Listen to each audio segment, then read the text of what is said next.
Hi, I'm Annie Fitzsimmons. I am your Washington Realtors legal hotline lawyer. Thanks for tuning in today. Today we're going to talk a little bit about the Fair Housing Act, and what we're going to talk about applies specifically to both property management and condo associations. Because in both settings, it's not uncommon to have a no pets policy. Let's put that no pets policy up against the framework of the Fair Housing Act. Now, just so you know, and in full disclosure, I happen to be a pet lover. Here's my little friend named Socks. I know she's darling. But if I were to try and rent a property with a no pets policy, Socks would not be able to come with me. Unless Socks were a service animal or a comfort animal of mine. Socks is not.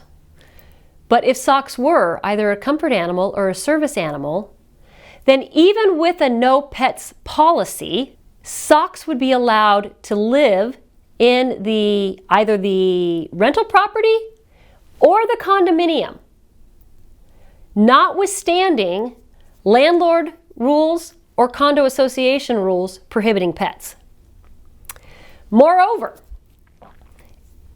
if landlord has a pet policy that says pets are okay, but only if the tenant pays either a pet fee or a pet deposit, the Fair Housing Act says a service animal or a comfort animal are allowed to occupy the property without payment of any pet fee or pet deposit. The reason for this is because a landlord or a condominium association, they're the same in this scenario.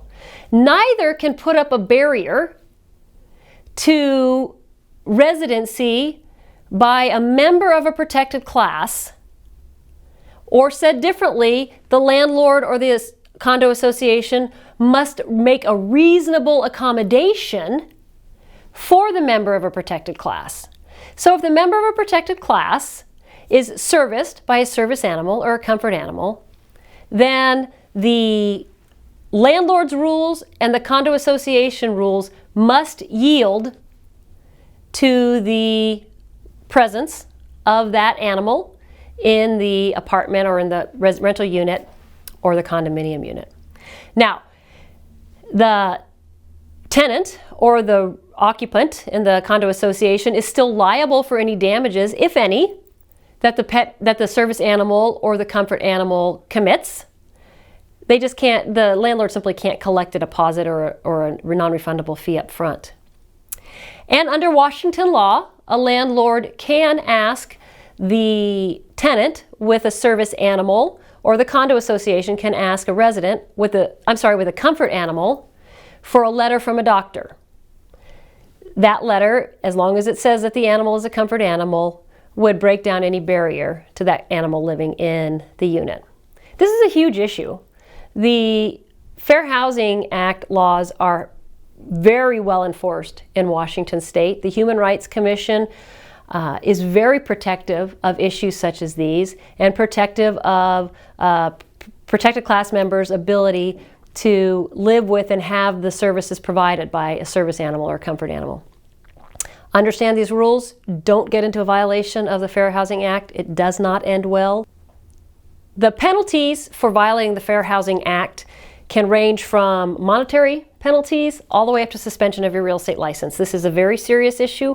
Please don't take it lightly. I often get feedback in classes that this just seems ridiculous, that a landlord's or condo association rules should be able to be enforced. In the face of the Fair Housing Act, it's just not a true statement.